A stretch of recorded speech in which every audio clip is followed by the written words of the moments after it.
17, it was at 2,900 acres. And then on January 8th, that explosion to 15,000 acres.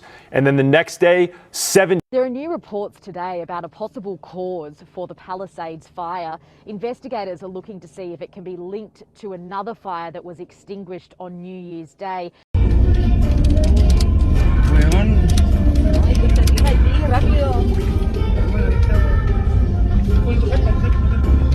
Hey guys, and welcome back to It Girl in Time, World, and Mystery. This is Jay Gibson here. Thank you so much for tuning in to this next episode where I'm going to talk about the LA fires and what's going on right now in 2025 in Los Angeles, California, and the US of A. Right now, in the heart of Los Angeles, the year 2025 is a scorched reality. Fires rage uncontrollably, turning homes to ash and skies to an eerie orange glow. The city's firefighters are on the front line, battling not just flames, but a crisis that exposes deep societal inequalities. Among them, a group often forgotten, incarcerated individuals risking their lives for wages as low as $2 a day. Now, every year, fire season in California grows longer and more intense, but 2025 has brought something unprecedented. Record-breaking temperatures and prolonged droughts have fueled over 300 wildfires across the state. LA County alone accounts for 20 major blazes, stretching the resources of fire departments to their limits this time around. Experts right now are calling this a climate emergency. But behind every fire report, there's a human story. Thousands of firefighters working 16-hour shifts, risking everything to protect lives and property. Yet, not all of them are professionals. Now, let's talk about the hidden workforce fueling California's firefighting efforts. Over 1,600 inmates from state prisons are currently deployed to fight fires. For decades, California has relied on this cheap labor, saving the state an estimated $100 million per year.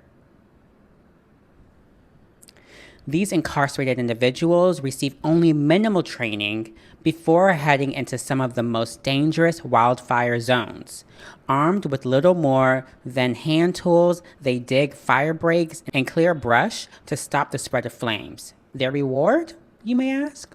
Just $2 to $5 a day, plus a few dollars extra per hour when actively fighting fires.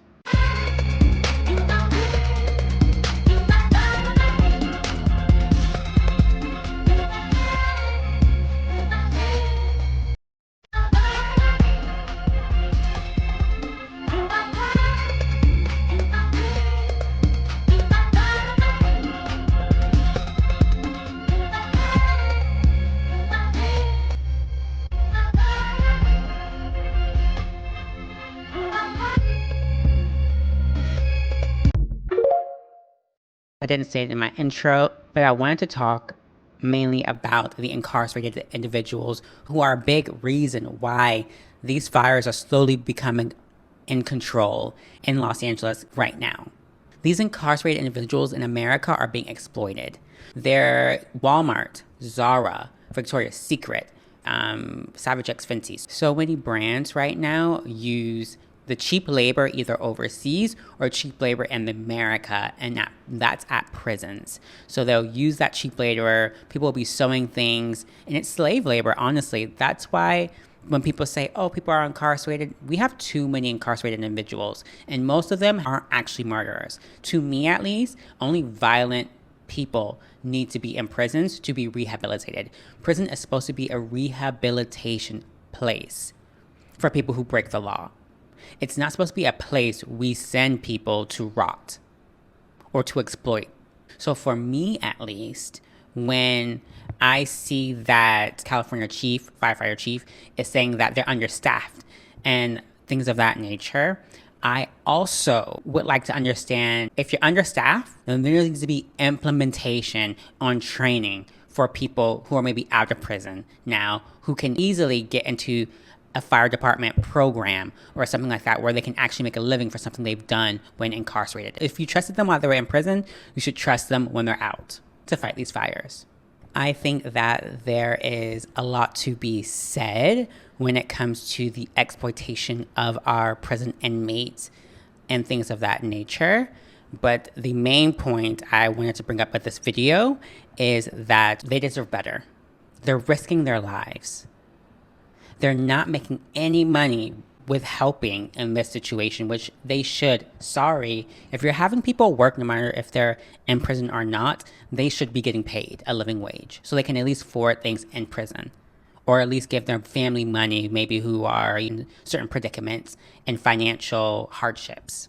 I personally think right now, with California going through how much they're going through, there does need to be a investigation on the fire departments and finding out why are they having trouble getting people into these departments. I saw a post saying, oh, the LA fire departments were understaffed.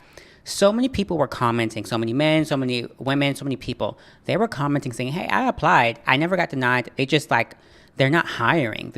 And people there are saying yeah, they only hire people it's about nepotism. So if you don't know an actual firefighter, it's kind of hard to get in.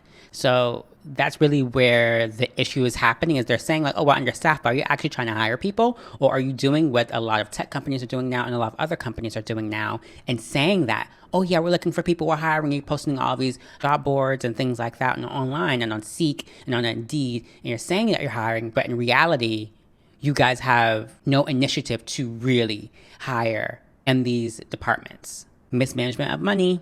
Now, critics argue that this program is exploitative. They see it as a way to capitalize on cheap labor while offering little in return. Advocates for prison reform call for higher wages, better safety measures, and a clear pathway to employment post-incarceration. Yet others see this as a valuable opportunity. Inmates can earn time off their sentences and develop skills they wouldn't have access to otherwise. But does that justify the risk? Now, to me, this doesn't justify the risk at all. Because what are the safety measures for these incarcerated individuals? Because we're seeing that they're not being 100% properly trained for whatever task they are asked to do for these fires. But also, what are these individuals' crimes that they were charged for? Because most of them do get time taken off their initial sentence. So I'm curious to know, what are the crimes that they've done? Because I'm sure they're not having murderers, rapists, people with violent pasts or criminal history out here fighting fires. It seems like we are having people who are convicted of selling drugs, people who maybe are tax frauds, stuff like that, scammers, maybe. And to me, at least, these people should not even have long sentences. Sorry, they shouldn't. I don't believe drug dealers should have long sentences. I don't believe people who are scamming the government. I don't believe people who are committing tax fraud. They don't need long sentences. They're not doing violent crime. They're not really harming society, are they? To me, at least, these people were given too much time for the crime they committed, honestly, if I'm being honest. And the reason they were given too much time is because the prison system needs free and cheap labor.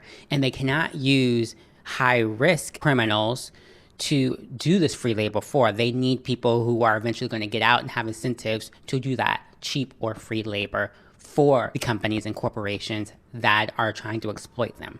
And I also am confused. Is there a pathway for prisoners right now to go straight into police force or firefighting academy, something like that, because they're learning these skills, these valuable skills to help society and to be productive members of society, which is what prison is supposed to do. It's supposed to rehabilitate. This is a rehabilitation plan, but the goal hasn't been planned out thoroughly, because why are we not hiring these prisoners? Why are we ignoring these prisoners when they come out post-incarceration?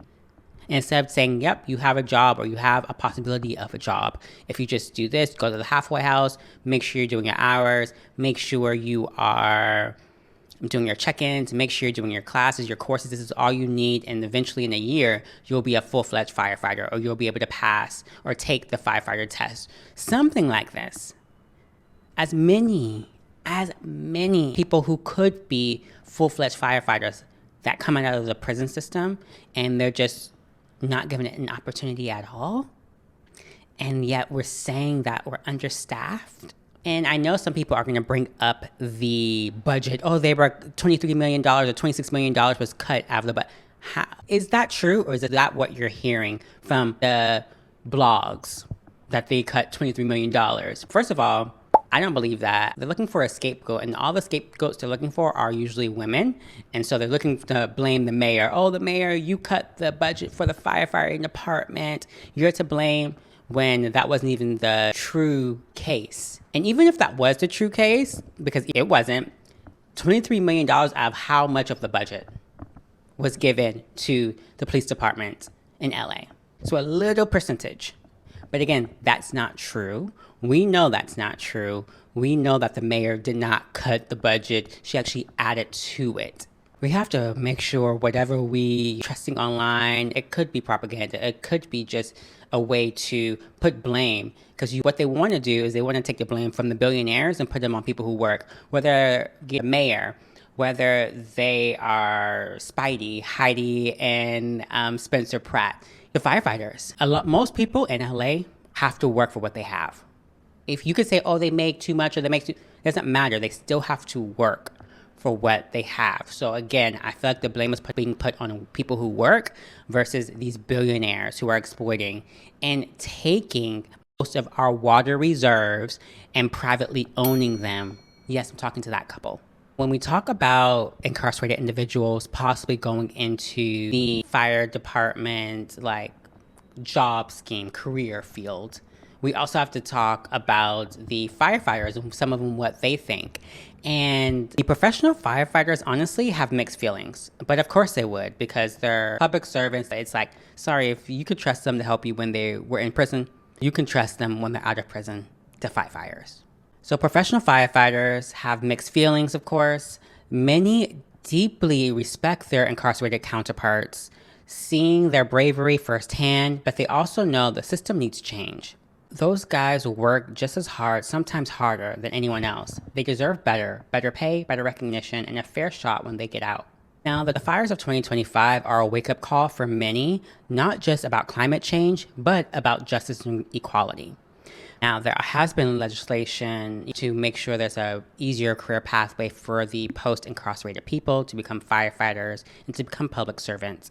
But saying and putting it in legislation versus doing are two very different things. Because again, how do we have a shortage? We have a ton of people in California that are fit and could pass their physicals and their tests for the police, for the fire departments. But again, they are not given an opportunity at all. We have so many people that would make great firefighters in California, but they are not given the opportunity at all to even try. And the reason for that is because of the system. No matter what legislation says, there's always a system at play. Law is one thing, reality is another. We all know this, especially in 2025. Newly in 2025, we all know that reality is completely different than what the government is actually saying to us. So legislation may have been passed, but there needs to be maybe hire a counselor for all of these departments. So with these incarcerated individuals, not just the firefighters who have been there for a while, but also the newly post-incarcerated firefighter has someone to talk to. And they can have like group meetings and figure out how to support one another and build as a team and figure out maybe what the post-incarcerated person needs. I know that seems like a lot of work, but it's taxpayer dollars. None of this money is free money.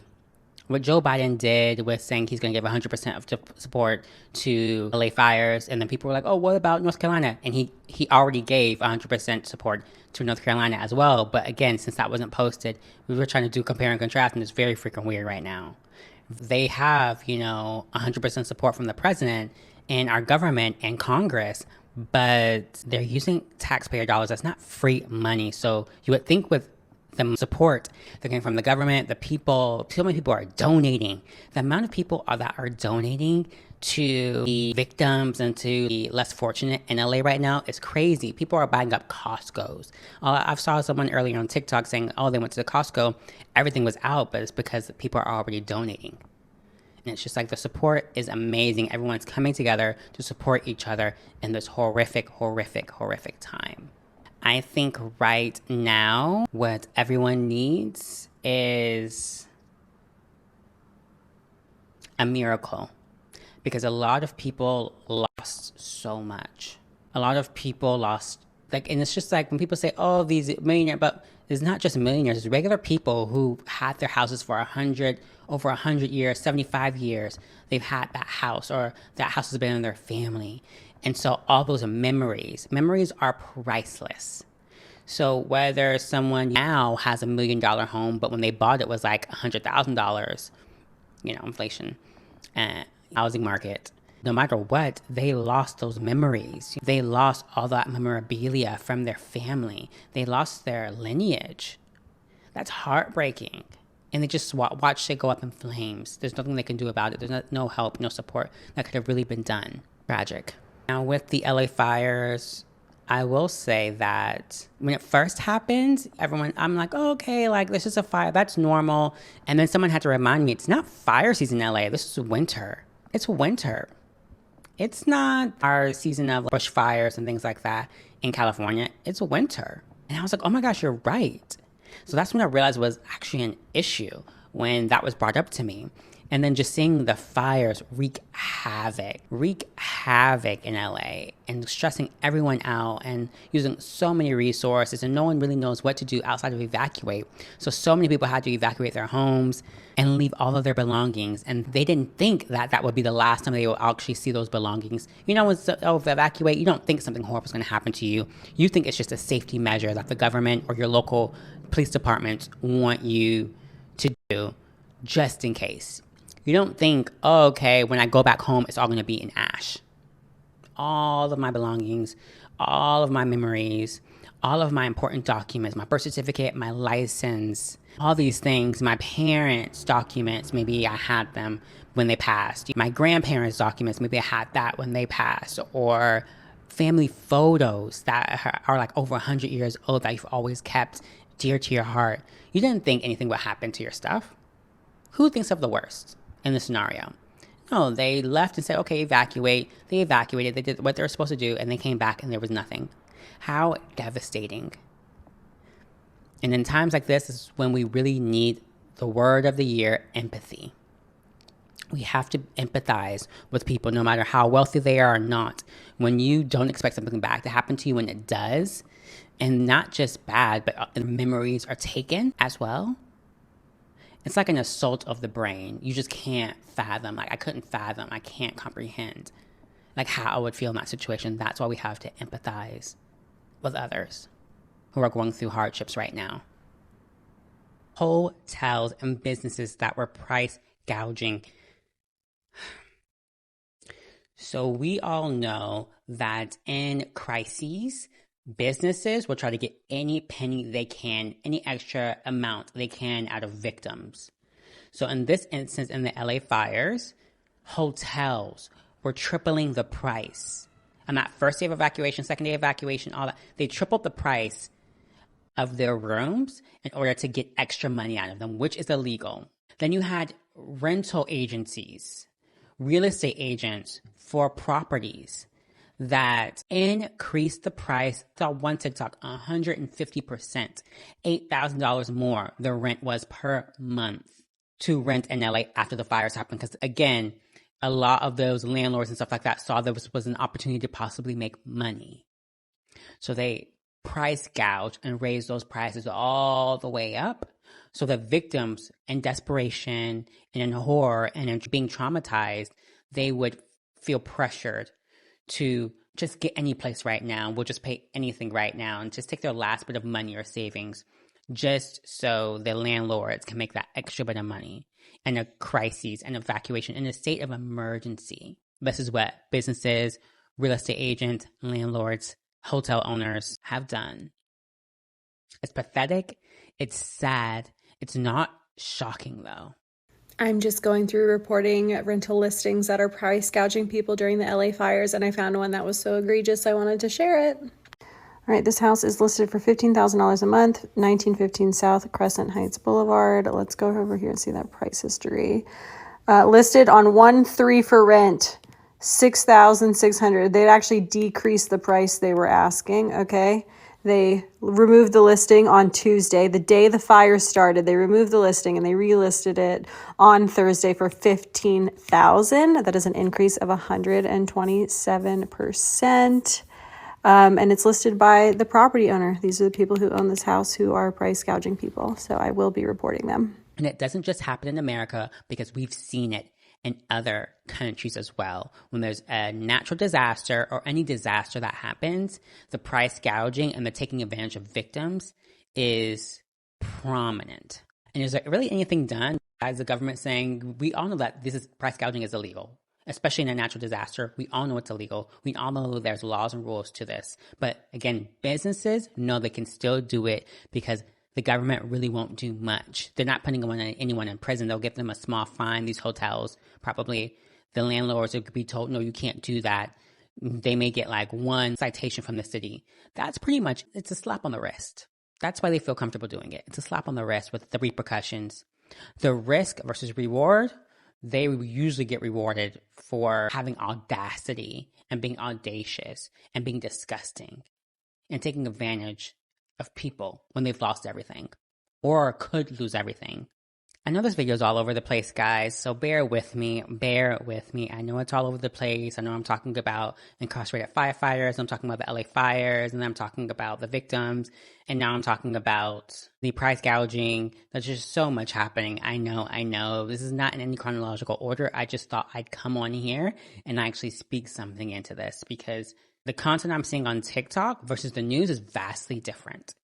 The news is not to be trusted right now, especially in natural disaster. That's why I find TikTok, especially in America, is so freaking necessary, because that's where I get a lot of my on the ground information from.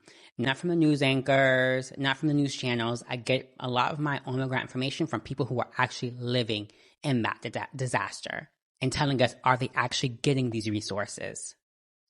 And they're telling us, okay, this isn't happening. This is how we can help support them or support others. Because the news isn't going to tell us. It's just a 30-minute segment in their news hour. Whereas on TikTok, this is these people's lives. So they can just tell us the truth, tell us the cause of the disaster or the belief of what they think the cause is. And they can tell us how we can support them. They can tell us how we can prevent this in the future. Or they can tell us how we can prevent this from happening in our lives in the future. TikTok is invaluable for these LA fires right now, because we are really seeing the firsthand effects these fires had on counties like Pasadena, which is a multicultural county and has a lot of Black families in it. And their history in LA had just went up in flames.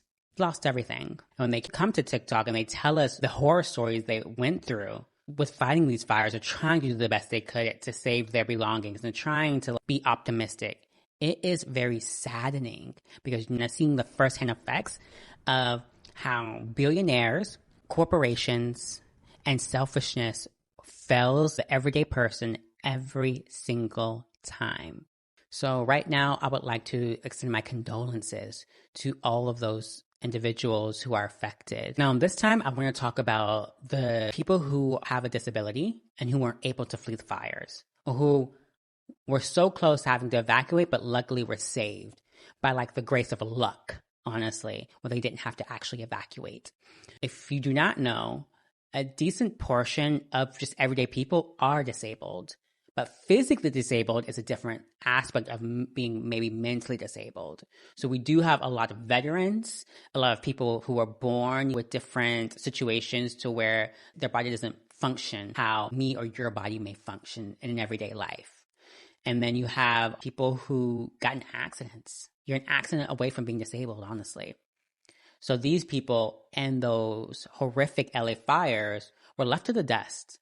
Like, I saw an article where a mom and child had to basically leave a disabled, I think, brother and father in the house. They said they had to leave them to die. I don't know if they're physically, mentally, I'm not going to assume, but they were disabled. and there was no help that could be given to them in the last minute evacuation situation, which you would think with the planning and legislation that went into place in California that there would be plans to save people with disabilities. But again, we're in 2025, but we're living like we're in 1920, as if we don't have... Hello, can you hear me? Okay, sorry about that. My camera cut off. This is the following day where I could finish this video because I couldn't finish it last night because there was no sunlight.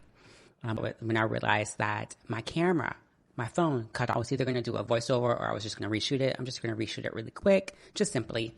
So with that, there definitely does need to be more reality and more planning into how can we save children and disabled people when there's a disaster, natural or otherwise, or an emergency. You would think with all of the laws and rules that says things have to be accessible to everyone, that included planning. But obviously it does not, and there really needs to be some sort of planning when it comes to what are people going to do with their disabled family members or friends and kids. Things like disasters and how to get out of disasters and evacuation methods should be accessible to all. Now, next, I want to talk about the conspiracy theories, mainly the conspiracy theory of Diddy or of, they're burning all the evidence of whoever. They're burning all the elites. You guys can't name me one elite. If you think Diddy is an elite, you're mistaken. Furthermore, what happened a few months ago? How did we find out that there was all this baby oil and all this information that was leaked from the CIA and FBI? What happened? Exactly. His house was ransacked by our federal agencies. It was searched tooth and nail by federal agencies. So what evidence are you guys assuming was burned in these fires? And that's why the fires happened. There was only one man-made fire, allegedly, and that was Kenneth. So what exactly was being burned? What evidence? Whose evidence? Because we know by the information that we have about the tapes and about the baby oil is only because of his house being raided and searched tooth and nail. So if his house was searched tooth and nail about, 4 or 5 months ago, then we know now that whether it burns or not, his house, they have all the evidence. They have any piece, little inch of evidence. They have all of it. So what exactly is the evidence that's being burned? So I find that with disasters like this, conspiracy theorists, to me at least, especially when you go to these lengths to mansplain or people-splain natural disasters or circumstances that are detrimental to people's lives, when they try to put that on to crimes of celebrities, that's a mental illness to me. My best advice, if you believe that this was a cover-up and they were trying to get rid of evidence and they burned millions and millions of tax dollars to do that, if you believe that, you need to seek a mental health professional, counselor, psychiatrist, someone that can help, because you have an issue mentally. There's no way a disaster like this happens and your first thought you put out to the universe and you put out in public is that, they were trying to cover up. You watch too much true crime, you're paranoid. A crime is more likely to happen to you by someone you know versus a stranger. So if you are sitting there and your first thought was, let's make a conspiracy theory, or you heard someone make a weird conspiracy theory that was not thought out and you believed it because you have confirmation bias and you just ran with it and said, yep, it's Diddy's evidence that's being burned. You need help. You need to get empathy, even if you did think that. You need to get empathy.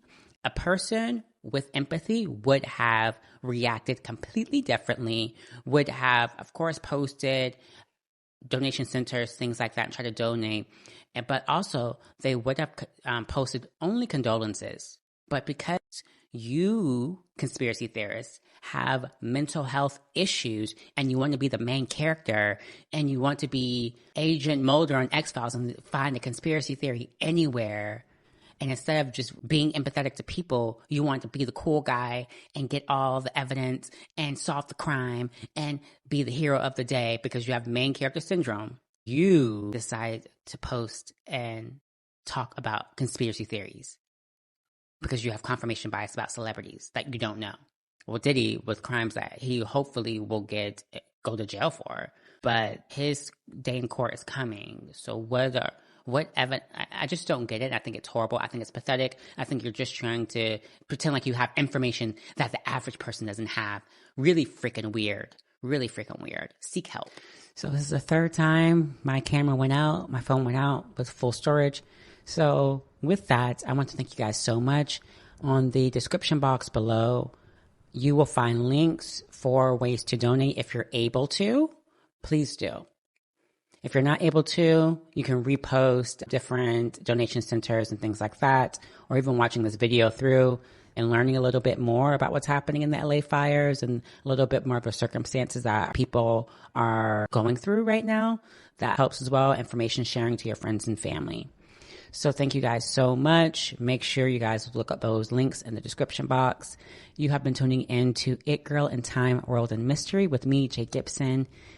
Tune in next week for another episode.